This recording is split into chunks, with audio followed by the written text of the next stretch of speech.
Polish people, good afternoon, good morning, or good evening for some international people. My name is Mariusz Dąbrowski, and I'm the president of Jerzy Stelmach Eureka Foundation, which deals with interactive education and popularization of the frontal scientific research. The foundation gathers active scientists, and therefore, for a couple of days, we will offer you lectures and debates under the project Science Closer to the Society. We are now holding session number 6, which is entitled Extraterrestrial Life and Civilizations, Where and How to Search for Them. On my back, you can see some pieces of art made by students 2.5, almost three years ago. We had similar session, and this encouraged us to repeat it, but in a slightly different format. I would like to say that our project is co-financed by the Polish Ministry of Science and Higher Education. And the aim of this project is to bring the achievements of outstanding scientists to the general public. The session will be held in Polish and in English and Polish. There will be 3 lectures and 3 discussion sessions. The English part will be translated into Polish and placed on YouTube in a couple of days after the session.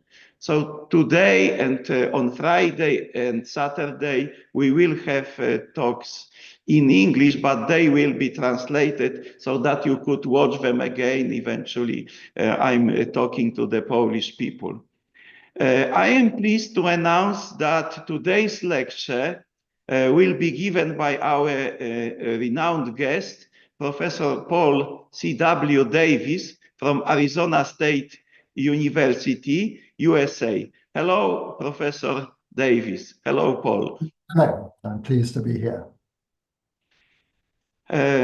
I would like to say a few words about the scientific career of our guest lecturer, who is really a very, very well-known scientist.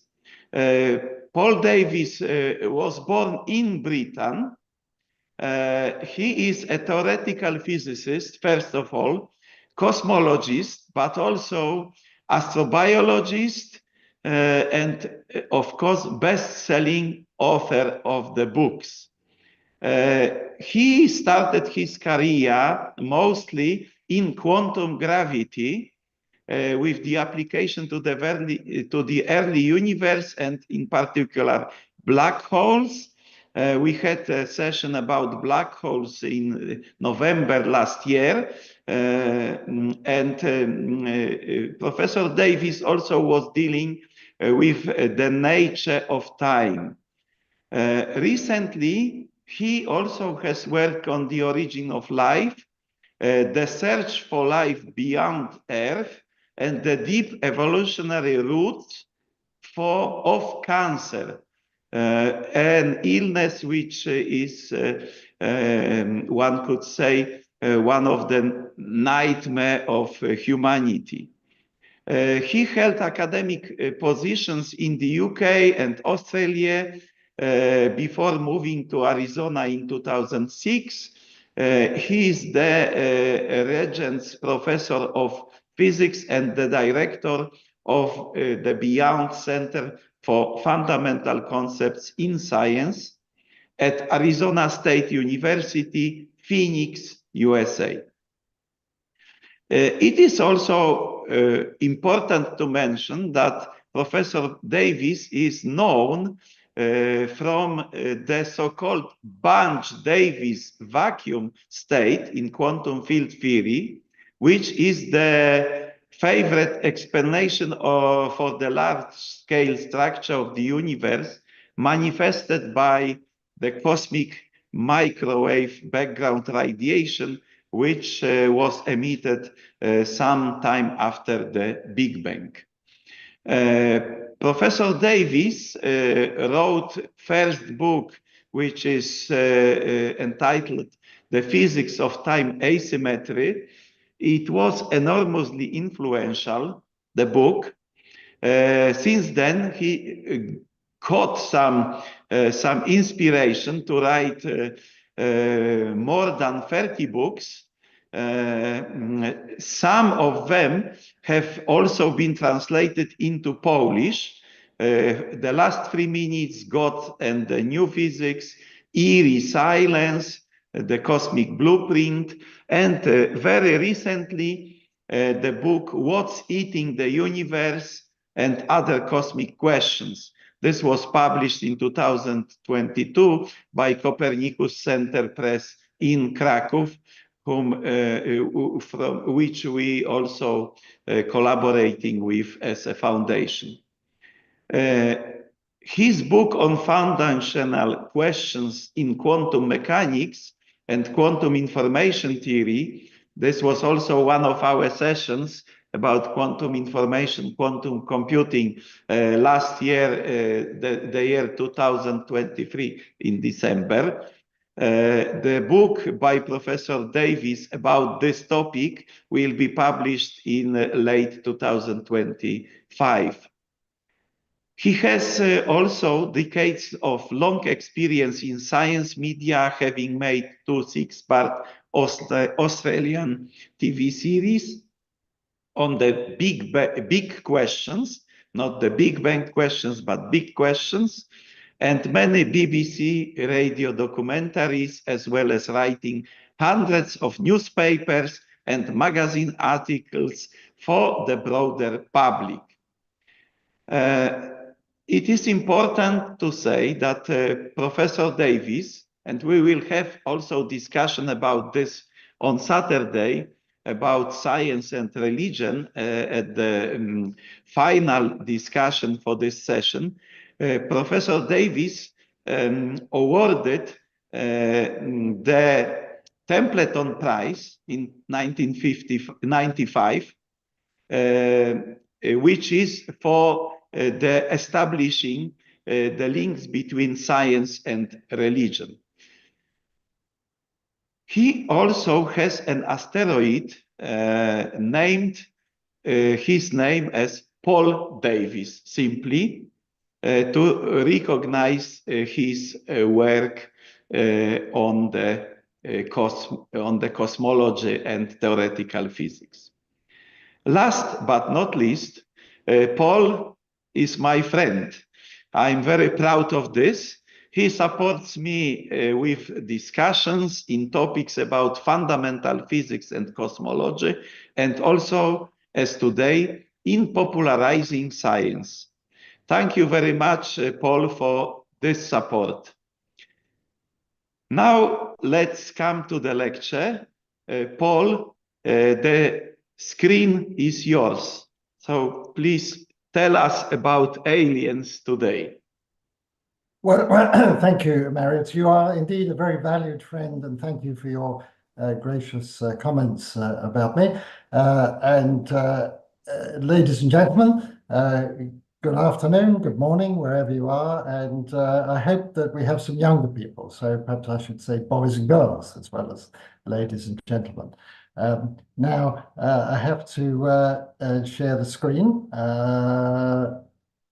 Here we go. And bring up my talk.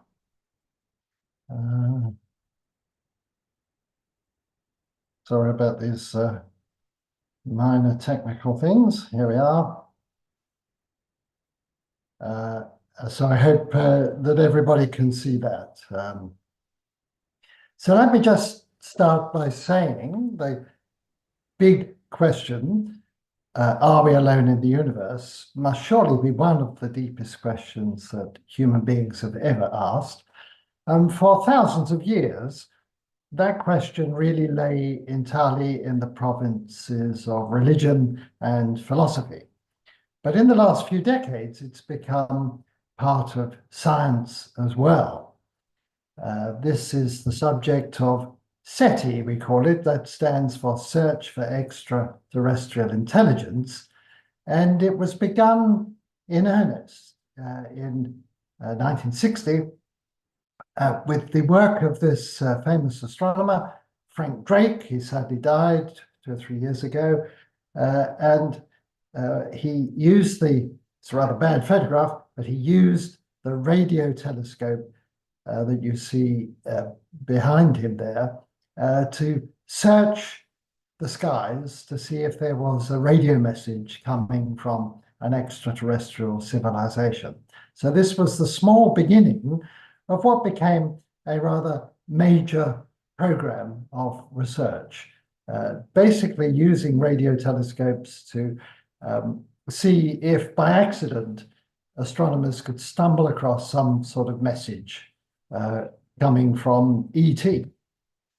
This is one of the radio telescopes that is used for this purpose, not just for this purpose, has many other uses. This is the Parkes radio telescope in Australia.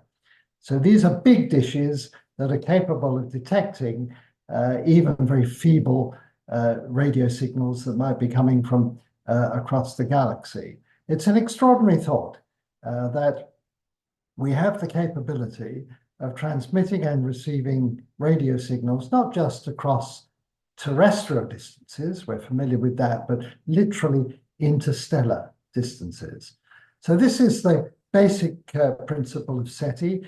And what I want to discuss with you today is that this particular way of looking for intelligent life beyond Earth is, whilst it's fine as far as it goes, is, I think, much too limited. And we need some new thinking about how to search for intelligent life beyond Earth.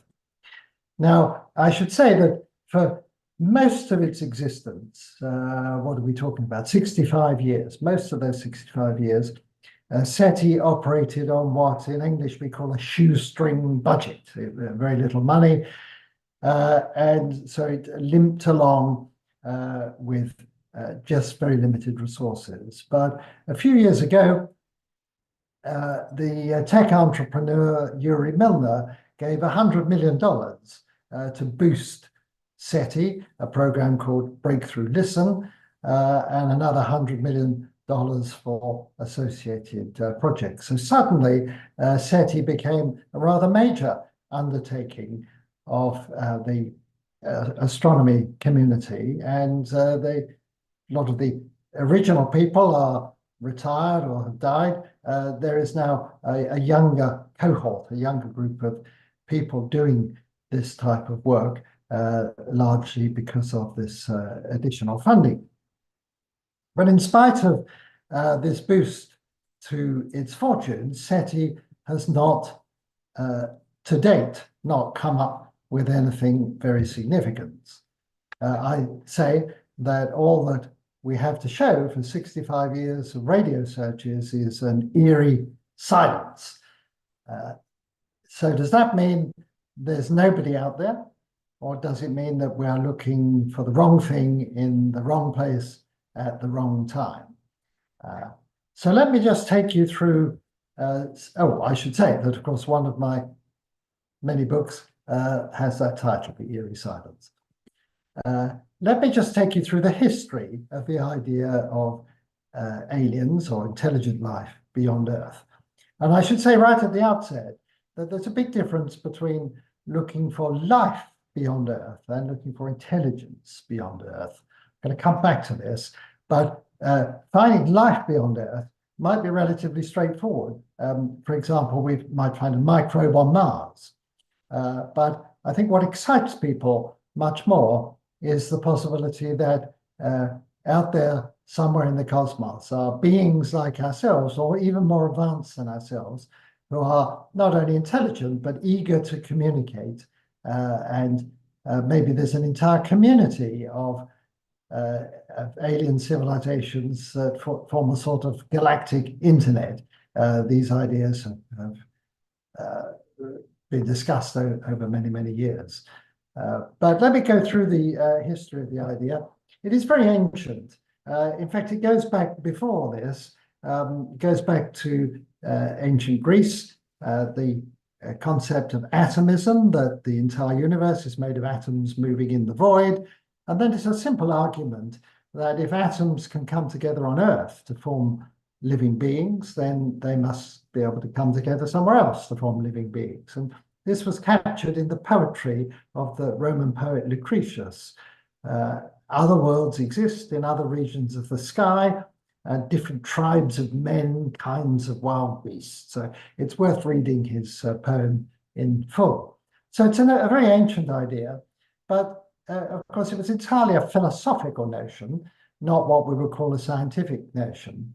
If we now fast forward to the European Middle Ages with the birth of science, then we have a rather unhappy story, because Giordano Bruno also promoted the idea of a plurality of worlds. There could be many worlds, and to quote him, have no less virtue nor a nature different from that of our Earth, and so that these worlds might contain inhabitants.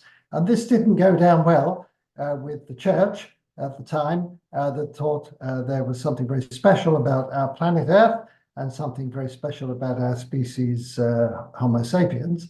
And Giordano was burned at the stake, and there's a memorial to him in Rome, if any of you are going there in the future.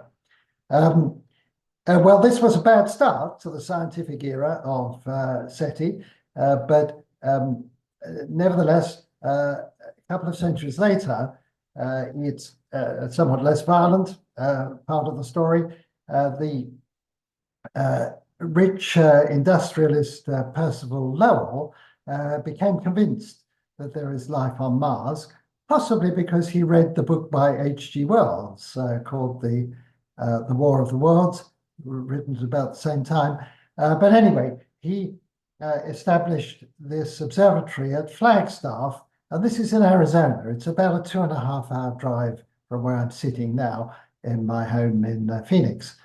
And it was built primarily for the purpose of studying Mars, because at that time it was rumored that Mars was inhabited and that the Martians had built a network of canals to bring water from the melting polar caps to the arid equatorial regions. And this was because of some observations done by an Italian astronomer, Schiaparelli, who discussed the possibility, well, he discussed what he saw as like straight lines on the Martian surface, and Lowell interpreted that to mean that these were canals. Well, he went on to actually produce his maps, and it was convinced that Mars is inhabited here, it says, by beings of some sort or other. We may consider as certain as it is uncertain what these beings may be. So it's a very detailed map. It turned out to be a complete figment of his imagination, as I say, possibly fueled by this famous book, War of the Worlds by H.G. Wells. And what you can see there, in the story, if you haven't read it, the Martians come to Earth and they decide to land just outside London. And here you see them doing battle with the Royal Artillery. The Martians do seem to be winning for a long time, but in the end they die because of germs, infection. So it's a wonderful story, but it illustrates that at the time, about the turn of the 20th century, belief that Mars could be inhabited by advanced beings seemed fairly plausible to many people. Well, sadly, this is misconceived, because when in 1976, the US Space Agency, NASA, sent a couple of spacecraft to land on Mars. They were called Viking. And what they found was no canals, no Martians. Indeed, nothing seemed to be living. It was a barren landscape, drenched in ultraviolet radiation, a very thin atmosphere, a freeze-dried desert. And I often like to say, if you're familiar with the song, not the kind of place to raise a kid, to use Elton John's words about Mars. And so there's an interesting postscript. Although the Lowell Observatory failed to establish the existence of intelligent Martians, it was very influential because at the same time that Lowell himself was mapping these imaginary canals, a colleague of his, junior colleague, Vesto Slipher, was studying the way that light from faint galaxies seems to be shifted towards the red end of the spectrum. And this was the beginning of the discovery that the universe is expanding. People tend to think that that was Hubble's work, but the pioneering work 10 years earlier was done by Vesto Slipher at the Lowell Observatory in Arizona. So some good came out of building this observatory. It's also the observatory where the planet, or used to be a planet, called Pluto, was discovered.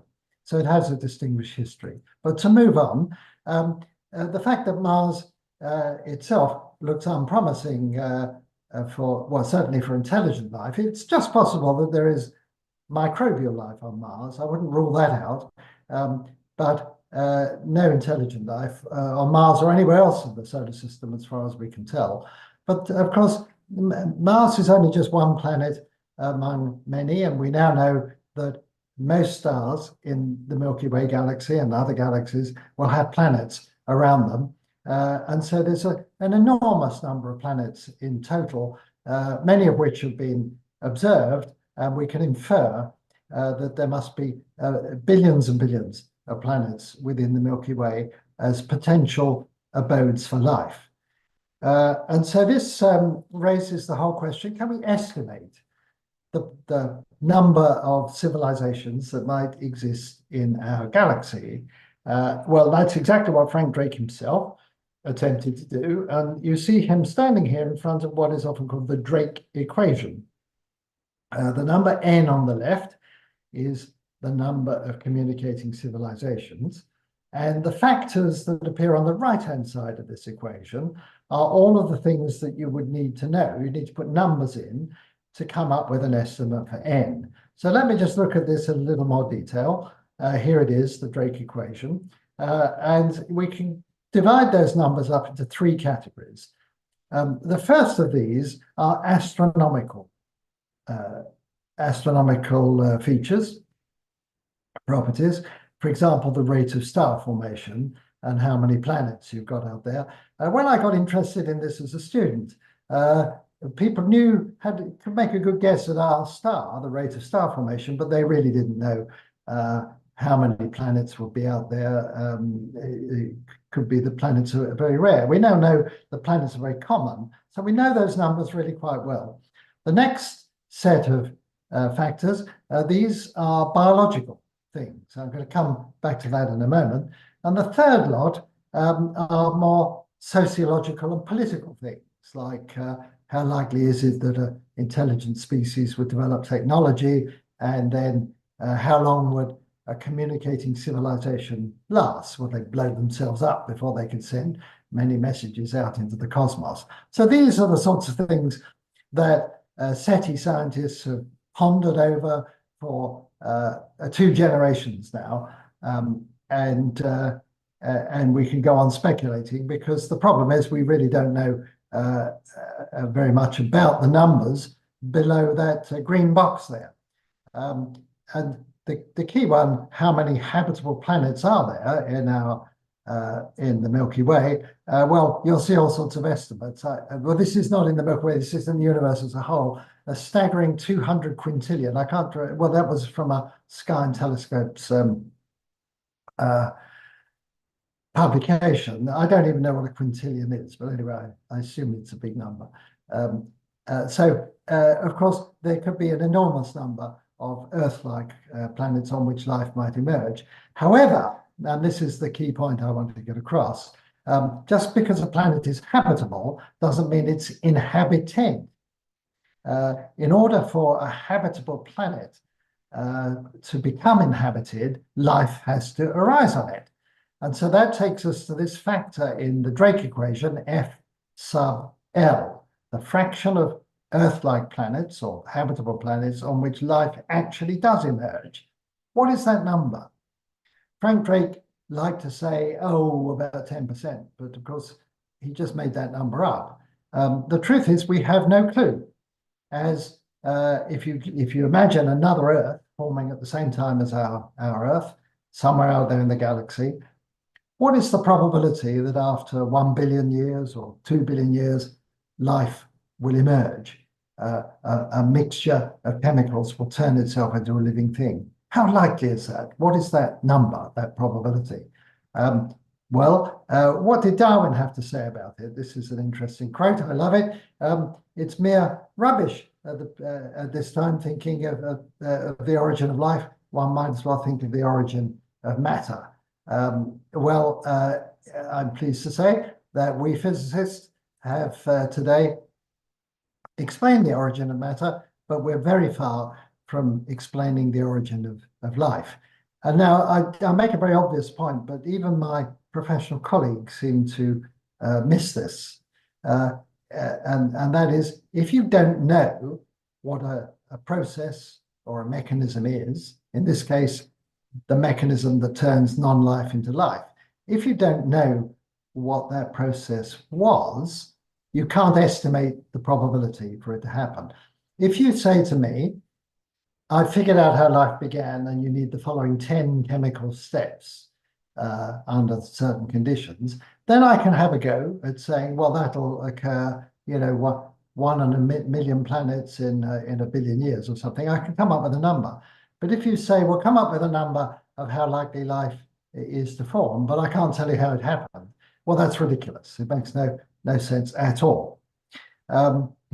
It's interesting that Alfred Wallace, we tend to think of Darwin and Darwin's theory of evolution, but the same theory was deduced by Alfred Wallace at about the same time. And Wallace actually wrote a book called Man's Place in the Universe in 1904, in which he took a very negative view of the possibility of intelligent life out there in the universe. So he was a skeptic.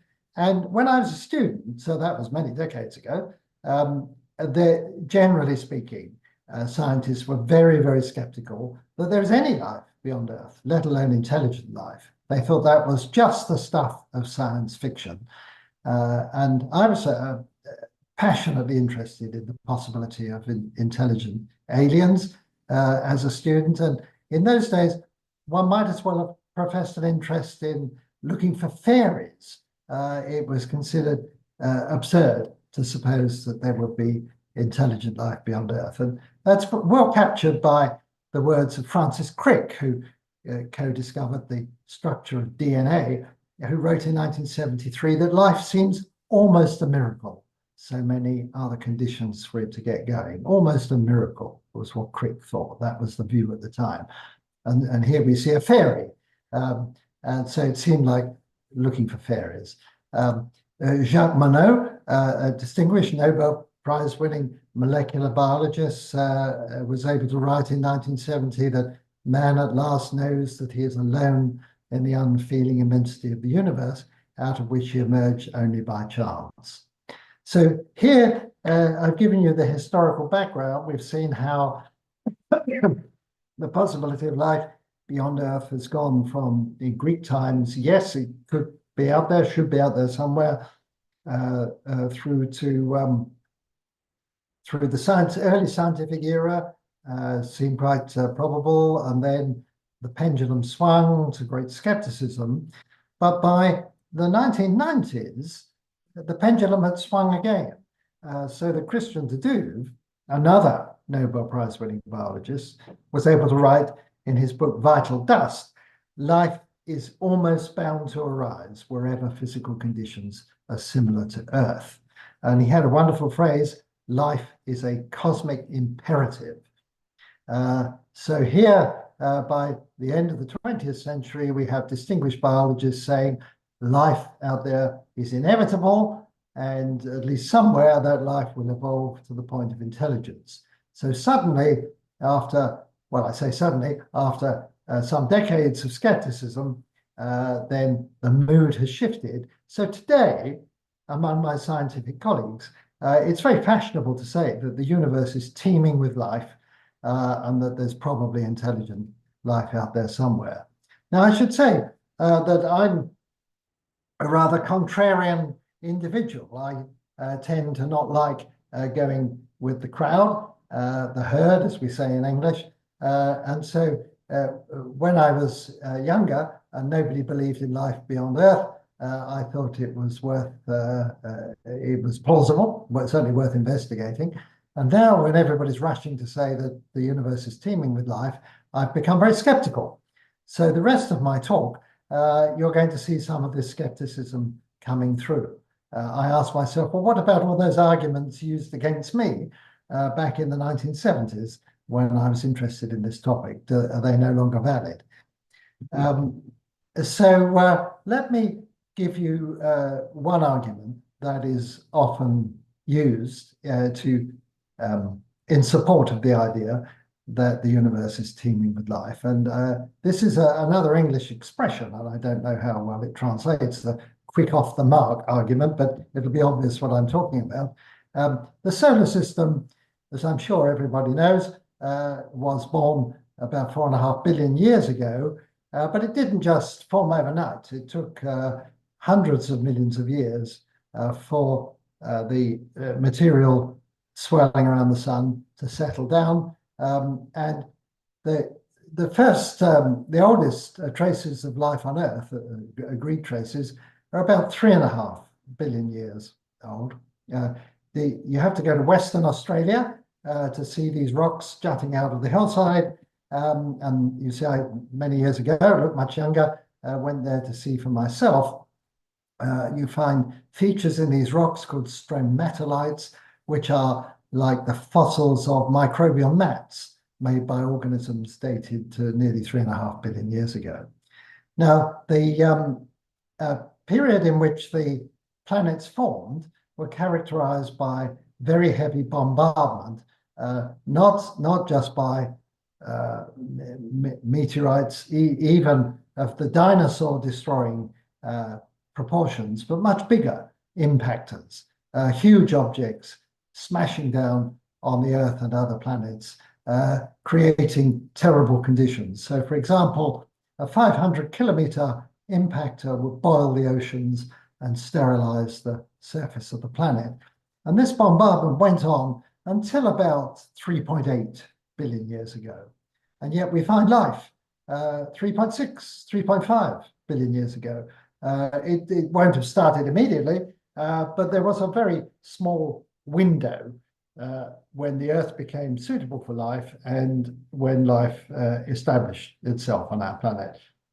And that's been taken by some scientists, that quick appearance of life, to mean that it's a rather probable process, that the origin of life, here we have a quote from Carl Sagan, the origin of life must be a highly probable affair. As soon as conditions permit, up it pops. Now, that argument is correct. It's half right. It's right and wrong. It's certainly true that if life forms easily, we would expect it to arise quickly as soon as the conditions on Earth became suitable.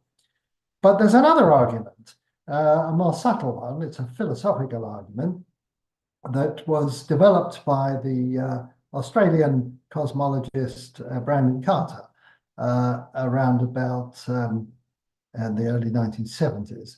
And the argument goes like this, that for life to form on Earth, conditions have to be suitable, as I've explained. And for the first period, it was not suitable. But then we think in the future, in about another 800 million years, the Earth will become too hot. The sun will swell up and boil the oceans. And so that's not good either. So there's we're calling it a habitability window, a period of about 4 billion years in which life has an opportunity to form on our planet. So if we just stand back, take a sort of God's eye view over this period of time and say, what is the probability that life not only emerge, but evolve to the point of intelligent beings like ourselves who can have discussions like this. Well, it's obvious that for there to be intelligent life on Earth, life would have to start very soon after it became possible, or we wouldn't be here. And so in science, we call this a post-selection effect. It means that we're not sampling a typical planet. We're talking about planet Earth because that's the planet on which we live. And so if it was the case that the probability of life forming was very, very low, that doesn't mean it's zero. So if life nevertheless does form, in spite of being extremely improbable, then it will surely have to form very quickly after the planet became habitable. And you can make this rather precise using statistics. That's what Brandon Carter did. There's a formula in which you put in the time span of that window, about 4 billion years, and then we know when Earth will become uninhabitable, T final, and that gap between T final and now is about 800 million years. And that tells you the number of very improbable steps that life would have to go through in order for intelligence to evolve. And that number is about 5, something of that sort. So it's a curious argument that the rapid appearance of life on Earth might mean it's easy to form, might mean it's very difficult to form. And we can't tell the difference from a sample of 1. So let me just move on. I'm going to take the optimistic view, in spite of my skepticism, that there is indeed a cosmic imperative, that there is some principle that drives matter to life against the odds of just shuffling molecules. So there's something we haven't yet discovered in science that can fast track a chemical mixture to some form of life, and then fast track that life to intelligence. How can we test that idea? Well, obviously, if we found a second sample of life somewhere, life 2, let's call it, the point would be made. We could say, well, it's happened twice. So it must be fairly, it can't be that difficult. Or we could try making life in the lab, and some mad chemist somewhere, might be attempting this. And I have to say, 1 or 2 of my friends are slightly mad chemists wanting to do exactly this. But there was a famous experiment done by Stanley Miller in 1952, in which he took some gases thought to have been present on the early Earth and sparked electricity through them for a week and produced the building blocks of proteins called amino acids. People at the time thought, well, this was terrific, that if you just carried on doing something like that for 1 million years, maybe you would make a living entity. In other words, there was a feeling that there is a sort of pathway from matter to life down which a chemical mixture would be propelled by some life principle that we haven't yet discovered, but that it would favor the formation of molecules that give rise to life. It's a very mystical view, in my opinion. We haven't found any such principle. And if you just say, well, life formed just by shuffling the molecules, you will wait forever, as the cosmologist Fred Hoyle famously remarked many years ago. So we still don't know how likely it is that life will form by this sort of chemical self-assembly. We don't know how to put the numbers in. It's possible there's new physics involved, and if you're interested in my take on that, here's an article I wrote for Physics Today back in the dark days of the COVID pandemic. Does new physics lurk inside living matter? We might find life on Mars. The problem is Mars is compromised. I mentioned about the bombardment of the planets by comets and asteroids. These comets will often hit the planets with enough force to splatter rocks all around the solar system. Mars gets hit by asteroids and comets, and Mars rocks come to Earth. How do I know that? Well, my university has about 6 Mars rocks in its meteorite collection. So people collect Mars rocks right here on Earth, They've come here by the mechanism that I'm showing. And of course, it can go the other way as well. Earth rocks go to Mars. And because life cocooned inside a rock would be protected from the harsh conditions of space, that life, microbial life, can propagate from one planet to another by this mechanism. So if you get life on Earth, you get it on Mars pretty soon afterwards. And it's entirely possible that terrestrial life began on Mars, that was more favorable in the early days for life, and then it got conveyed here in this impact ejector, this material splashed off by cosmic impacts. So we might well go to Mars and find life there and get very excited, only to find it's not a second genesis. It's just boring old Earth life that happens to have got there from here. So that's no help either. Interestingly, if we ask, well, what's the most Earth-like planet we know? It is, of course, our own planet. And if it's the case, if there is a cosmic imperative, then if life is easy to get going on a planet like Earth, surely it should have happened more than once. There could be more than one form of life on Earth. And then we can ask the question, well, how do we know there isn't? How do we know life on Earth began only once? The life that we study on Earth is all the same life, the same biochemistry, the same genetics. And so there's a temptation to think, well, all life on Earth is the same life, but we wouldn't notice if there were microbes from another genesis, an independent genesis, all around us, interpenetrating, intermingled with the life that we already know. So I'm a great advocate of the idea that we should look for what's often called a shadow biosphere right here on our home planet. If we find just one microbe, just one, that is life, but not as we know it, for example, it could be mirror life. It could have the opposite handedness of its molecules. If we find just one such microbe, we know that the origin of life must be fairly easy. But at the moment, it's a completely open question. This suggests the same thing as a shadow biosphere. So let me come back to SETI in the last 10 minutes or so that I have, and say, well, let's go back to that and think, well, how can we do better? Can we reconceptualize the SETI program? Now, the problem with what I told you earlier about radio telescopes, just sweeping the skies looking for messages, is that the aliens don't know we're here. Now, let me explain that. So Frank Drake was, of course, an optimist about life beyond Earth.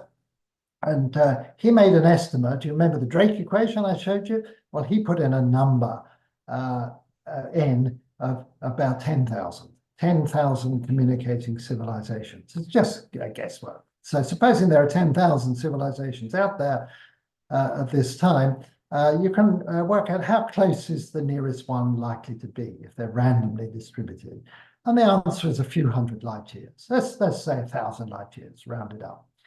So if you imagine that 1,000 light years, over there somewhere is an alien civilization, and they've got really good technology, and they've been observing Earth for a long time, and they're very clever, and they can see there is intelligent life on Earth.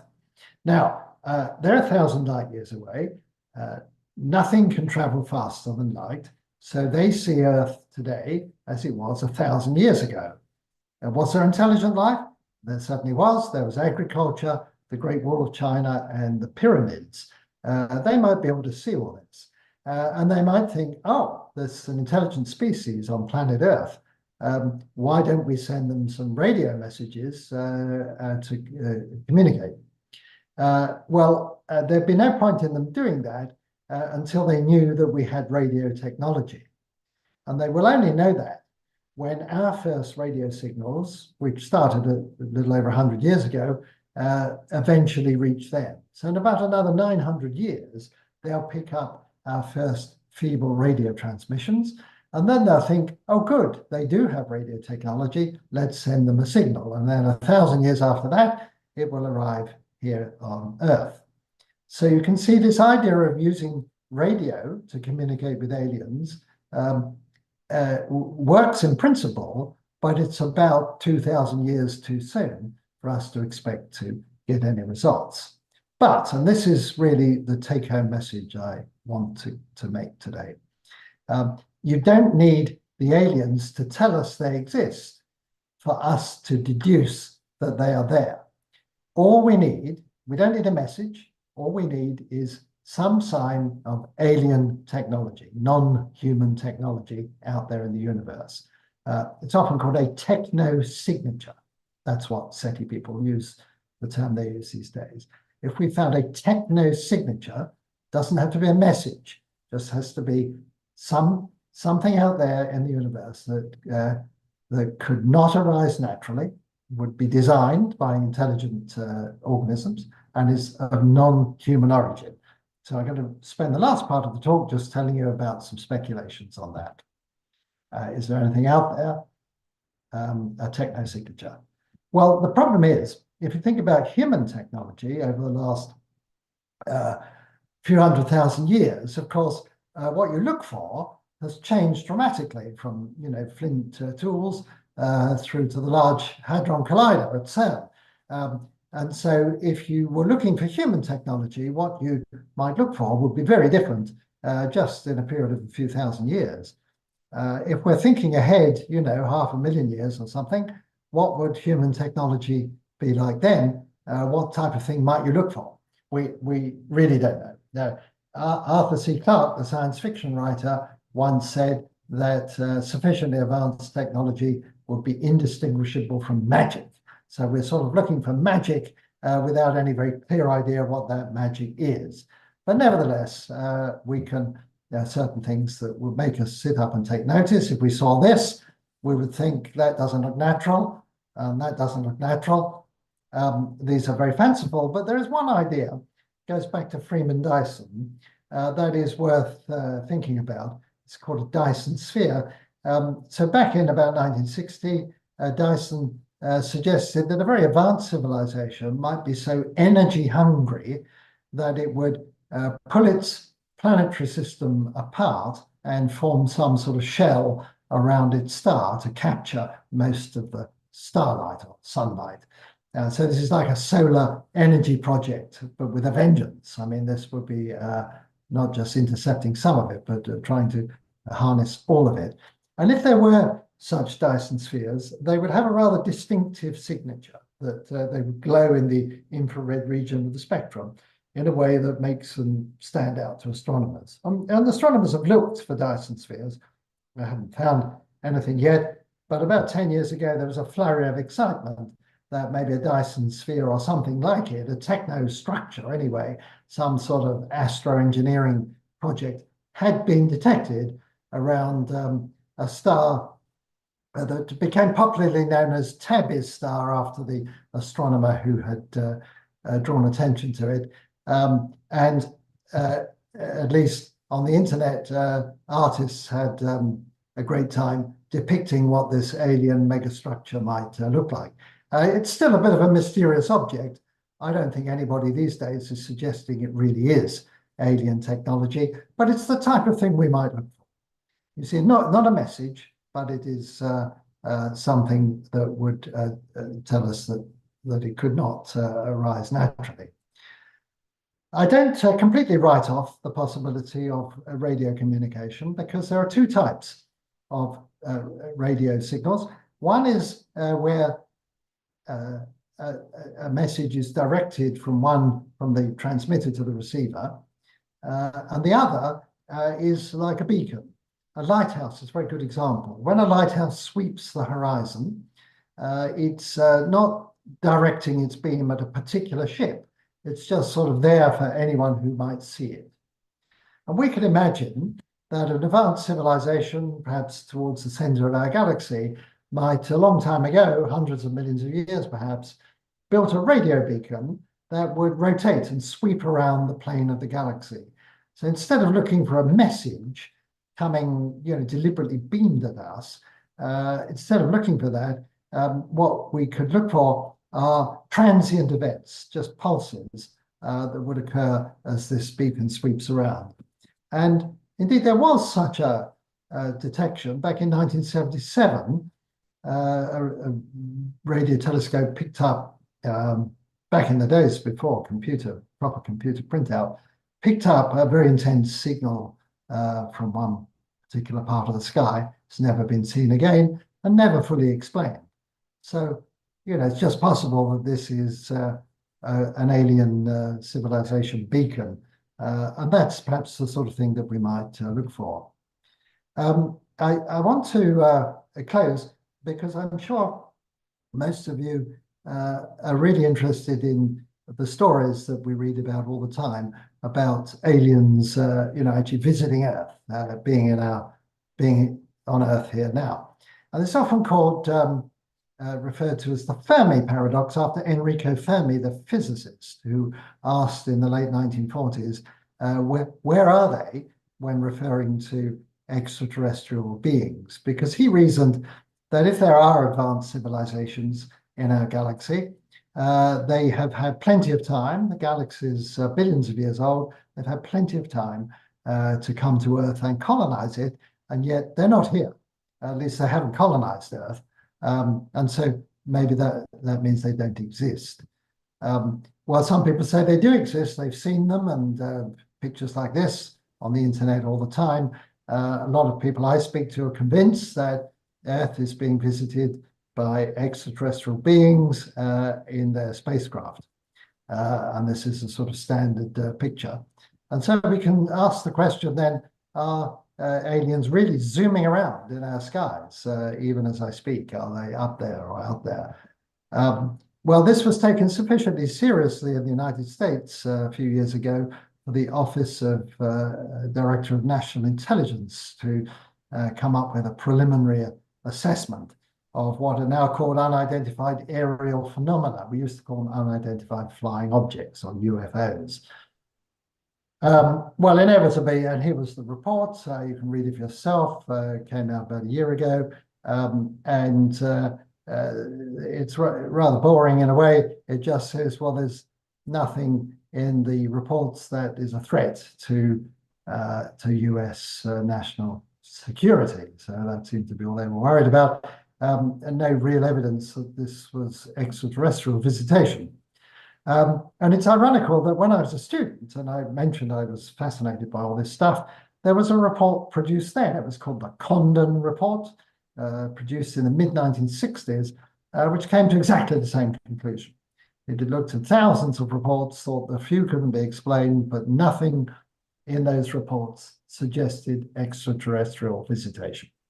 So nothing has really changed in all these decades. And I suspect in another 20 or 30 years, there'll be another report that looks at a flurry of sightings in the future and will come to the same conclusion. So I don't think aliens are visiting. I'll show you this picture. My wife took this picture outside our house here in Arizona. You can see the famous saguaro cacti there, and a wonderful picture of the moon in the background, and this mysterious looking object, which had us scratching our heads for a few minutes. What was that? And I thought it was the landing lights from an aircraft shining through mist. But it was moving the wrong way. It was moving to the left, as you see it in the picture. And it took us a while before we identified it as a Starlink satellite launch taking place from California. That's one state away, hundreds of kilometers from where we were standing. And of course, it looked to be going horizontally because it was nearly at orbital height. And so it's very easy to look up at the sky, see something strange, and misperceive it as alien visitation. It's another reason that I am skeptical, that our planet has been here 4.5 billion years, but humans have been here only for, depends on your definition, but a few 100,000 years. Why is it that alien beings will come here just now, not only just in the human era, but in the scientific era, just as we get interested in whether they exist? It seems very unlikely. If aliens were interested in our planet, the planet's been here for the taking for all that period of time, hundreds of millions of years. They could have come at any time. Well, now, how do we know they didn't? Is it possible that sometime in Earth's vast history, the alien technology has been here on Earth, or at least in the solar system, how will we know? Are there any traces? Are there any techno-signatures that we could look for in our cosmic backyard, to use another English expression? Well, there are three things that I thought of when I was writing my book, The Eerie Silence. The first of these is nuclear waste. It's well known this lasts for a very long period of time. Indeed, there is a natural reactor in Gabon, in West Africa, where it's now uranium mine, but this uranium went critical about 2 billion years ago, and the evidence for that is very easy to deduce. So if we found any sort of nuclear waste of non-human origin, then not only would we deduce that aliens had been here, but we could work out something about when. The other is if there's any large-scale quarrying or mining activity, you remove half a mountain or something, the scars of that would survive for tens of millions of years. And I'm looking here at taking the time scale 100 million years. If aliens have been here 100 million years ago, how will we know? So nuclear waste, mining or quarrying, and then biotechnology. We now, using things like CRISPR technology, can rewrite the genomes of microorganisms, and even larger organisms. We can do that, and so we can change the course of biological evolution. And we can go back. We can take. Let me come back to that in a moment. Let me just say, if we found a chunk of plutonium anywhere on Earth, then that would be, or Mars or the Moon. We know where most of the human plutonium is. Plutonium it doesn't exist naturally on Earth. It can be made in nuclear reactions. And if we didn't make it, then the aliens must have done. Or this would be a mining or quarrying activity. And then we can ask, as I've said, is ET lurking in our cosmic backyard? We could look at the Moon, because Earth is, because it gets resurfaced rather rapidly, it's not a good place for preserving alien technosignatures, but the Moon might do so. Some years ago, a student here at Arizona State University persuaded me to co-author this paper, Searching for Alien Artifacts on the Moon. The point being that we're mapping the Moon to an extraordinary degree of resolution. There are orbiters that know much more about the surface of the Moon than we know about our own oceans here on Earth. And so if there is alien technology on the Moon, these orbiters will find it. I might say they have found technology on the Moon, but it's all human technology so far. And so, it's one possibility. I'm not saying that it's, I believe that aliens were here on the Moon 100 million years ago. What I'm saying is we have the ability to detect alien technosignatures in these circumstances. I want to literally finish, I think I've only got 1 minute to go, about another concept in SETI altogether. I'm going to leave this with you as a sort of afterthought. That's the message in a bottle. And this comes to the alien technology, the biotechnology aspect. That if you were sequencing a genome and you came across that sequence there, you would pay attention, because that's a sequence of prime numbers, and that isn't going to arise naturally. And so if you saw such a thing, you would. Let me just say that instead of looking at the sky for radio messages, which encode the alien message, you look instead inside genomes of terrestrial organisms. If ET can beam radio messages across the galaxy, they can surely upload edits into terrestrial organisms. We can do it. I mentioned about CRISPR technology. We can do it. Perhaps ET could do it. So that's another place. That's genomic SETI. And if you found organisms that looked like they've been tampered with sometime in the past, we could actually use a well-known technique called phylostratigraphy to work out when and how the aliens would have actually carried this out. So it's very speculative, and I want to literally finish by simply saying, well, everything I've told you is, of course, extremely speculative. It's fun to think about, and you might think, well, isn't this a complete waste of time and money?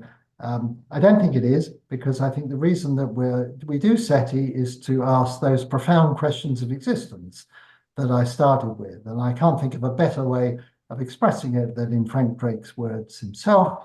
SETI is really a search for ourselves, who we are, and where we fit into the universe. And at that point, I've run out of time and I will stop. Thank you.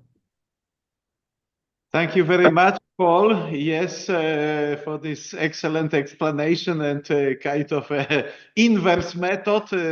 Now you said the opposite than you used to be talking about, that you are kind of skeptical.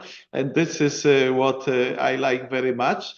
We have a number of questions from our audience, so I will just tell them.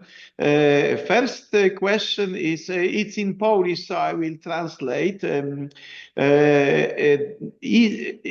there is a signal from aliens, and really there is a consensus among experts, will this message be somehow revealed immediately by the media, or will it be censored somehow in order not to make too much, rumor or revolution about this? You mean media, politicians, and ordinary people? Is there any kind of protection like that?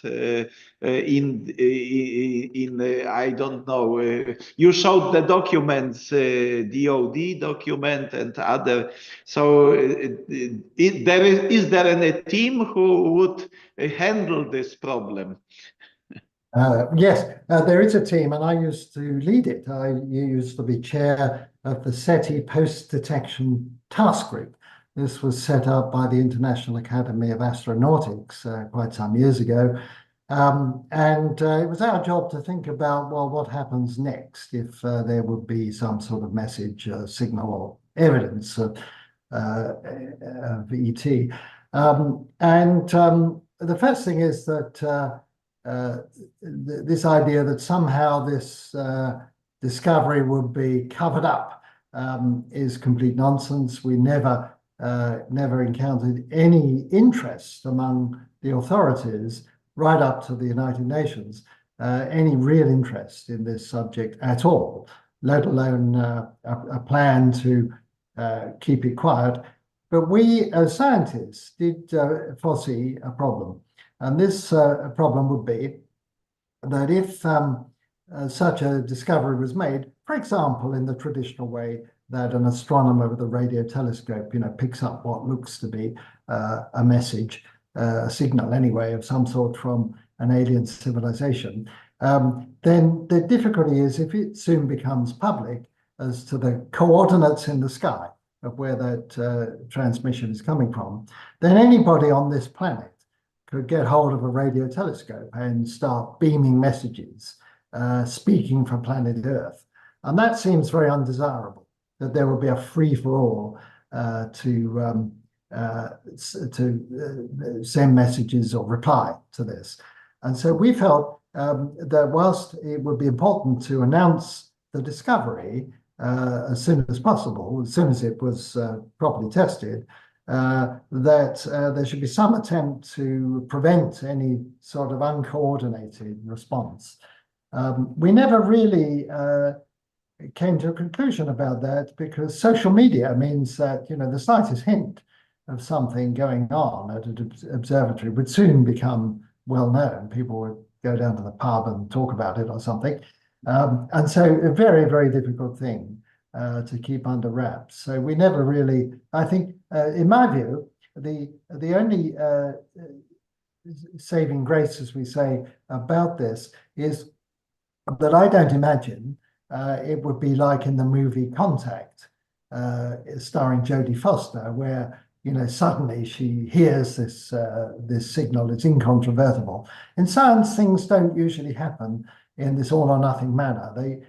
For something which is on the extreme edge of what is possible, it normally takes a long period of time for evidence to accumulate and be assessed, and for other explanations to be ruled out. And I think it might take years or decades for something funny, up there in the sky. Maybe it's radio, maybe it's another type of techno signature, but a long time before people would say, yes, we really think, we're confident that this is alien technology. I don't think it would just be one day you'd open the newspapers and we got a message. I understand. Okay, the next question is in English. Has anyone considered whether there is a danger that a potential alien civilization will first meet our artificial intelligence and talk to it and consider humans to be a lower species? Yes, and I addressed this already in my book, The Eerie Silence, that I wrote in 2010 for the 50th anniversary of SETI, in which I pointed out that the development of artificial intelligence here on Earth is proceeding so rapidly that we can imagine that any other civilization in the same way would very soon, the way I like to put it is that all the intellectual heavy lifting will be done by AI, as it will be here, and maybe already is here on Earth. And so what we would be communicating with is not flesh and blood beings, but they're AI products. And it gets worse than that, because if you think about it, we're producing the first generation of AI, but very soon those AIs will design their own next generation and their own next generation and so on. After 100 million years, it becomes almost impossible to imagine what type of, let me put it this way, information processing system or knowledge gathering system, or we lack the words. Artificial intelligence, not a very good one. And in that book, I tried to come up with some ways of thinking about very, very advanced manifestations, the downstream consequences of intelligence, by dropping assumptions about what it might be like. Because we're looking for something, as Arthur C. Clarke said, like magic, we have to think very creatively. And the nth generation of artificial intelligence, might be something almost of godlike capabilities and almost unrecognizable to us for what it is. And so this is a subject that where it pays to think big and think outside the box. So I'd refer the questioner to my book, The Eerie Silence, for some thoughts about how that might work for post-biological intelligence. Okay, thank you very much. There is one question also about the strength of the signal which is sent. In fact, as we know from physics, the larger the distance, the power is just smaller. So it's really hard to, like with these laser experiments, to measure the distance to the moon. So the laser, in fact, the photons which come back are really rare. So is there any problem with that considered seriously during all these experiments or signal detection by SETI? For example, if we send the signal, okay, and then they send us back, does it matter? Okay, that's a question from the audience. Right.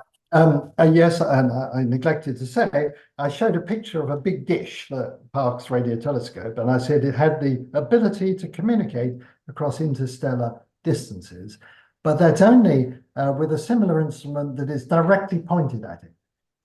In other words, we, even with our largest radio telescopes, could not pick up, for example, like a domestic TV station, even around the nearest star. It's far too faint. So the only way you can communicate across interstellar distances is point to point, beaming, each one beaming at the other one.